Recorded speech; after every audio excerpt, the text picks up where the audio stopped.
केंद्र सरकाराच्या अनलॉक 4 खातीर आयिल्ल्या मार्गदर्शक तत्वां प्रमाण कदम सेवा आंतरराज्यामदीं सुरू करपाक आमी गोंय सरकाराच्या मार्गदर्शक तत्वांची वाट पळयता. तशेंच इंधन वांटोवपा खातीर गर्दी नाशिल्ल्या वेळार शटल बस सेवा बंद दवरल्या म्हूण कदम महामंडळाचे अध्यक्ष कार्लोस आल्मेदान म्हायती दिल्या. RDX गोवा खातीर वास्कोच्यान प्रसाद नायक. Stand by है buses. They're waiting for the guidelines, MHA guidelines to operate the buses.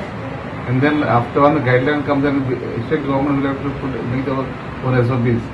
So waiting for that. Okay. Sir, anything about the shuttle service that non-peak hours it is being closed? The shuttle service आम्ही start केलं पण we are running into big losses.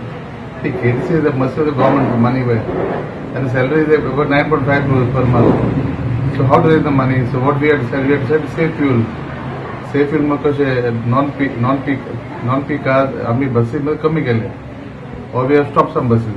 Like shuttle buses we have non-peak hours बंद केले.